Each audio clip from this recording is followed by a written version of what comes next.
Parlons un peu de moi, de ce personnage. Déjà, désolé de vous décevoir, ce n'est pas qu'un simple lion. Cette image que j'anime sommairement est bien pratique car il ne comporte que 2 plans sans profondeur. Un plan net, un arrière-plan flou. Je vais commencer par vous parler de moi. Non pas de mes particularités psychologiques, il y aura une vidéo consacrée à ça, mais de mon histoire. Je suis avant tout un fanatique de création imaginaire. Heroic fantasy, science-fiction, même le fantastique, avec une réserve sur le thème de l'horreur qui ne convient pas à mon hypersensibilité. J'ai toujours aimé imaginer. Je me représente tout ce que je comprends en images. Mon premier projet d'auteur, je l'ai écrit et illustré quand j'avais 12 ans environ. Une suite potentielle au jeu Alerte Rouge Command & Conquer. Un travail de production dense qui n'a jamais abouti à quoi que ce soit. Vous pensez bien qui pourrait prêter attention au gribouillage d'un enfant. J'ai aimé le dessin. J'ai adoré la scène et le théâtre.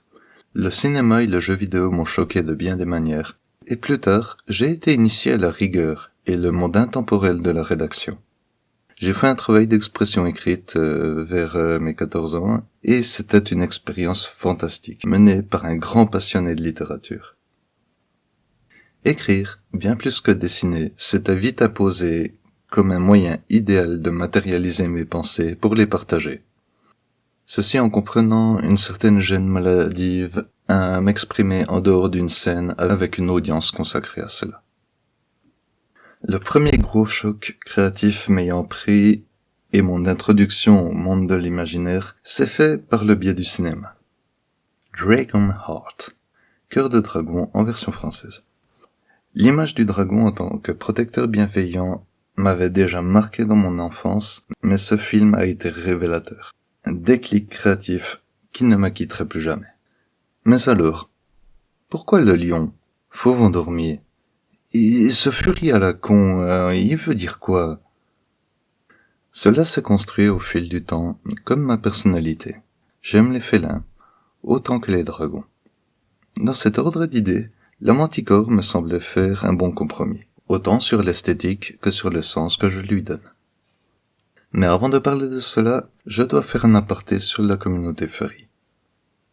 Les furries ne sont pas devenus un phénomène alimentant les faits divers et l'imaginaire comme ça. Cette communauté a une origine, des faits, des histoires et personnalités relatives à chaque animal ou invention créative. Le lore est public et monstrueux. On pourrait écrire des thèses doctorales sur le thème tellement il est fourni, et certains l'ont fait littéralement. Dans le cas de mon personnage, on retrouve le côté dragon, sage, reclus, qui aime sa solitude et le calme qui en découle. Puis le côté lion, fainéant, affectueux, prompt à la réaction, pas toujours très mesuré. Vous pouvez croire que je ne fais que me présenter sous une forme idéalisée. C'est littéralement le principe d'un fursona. Mais ce n'est pas une intention de ma part pour le coup.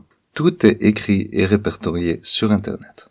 Il s'appelle Marty Koras, mais l'appellation fauve endormi lui sied à merveille. Pour le présenter vite fait, c'est quelqu'un de discret et d'attentif.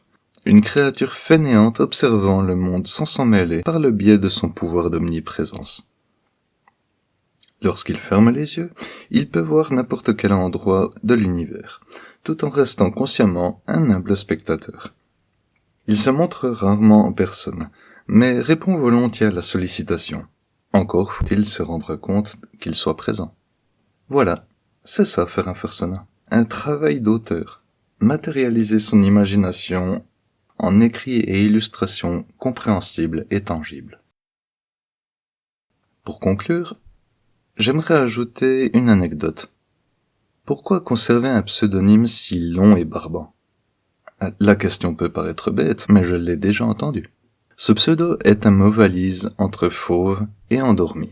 Il contient également toutes les lettres de mon nom, et ce qui m'amuse le plus est d'entendre un anglophone essayer de le prononcer. Avec l'accent et leur prosodie, ça nous donne quelque chose qui ressemble à fauve endormi. Vous avez entendu? Mais vous avez entendu comment ça sonne, c'est excellent!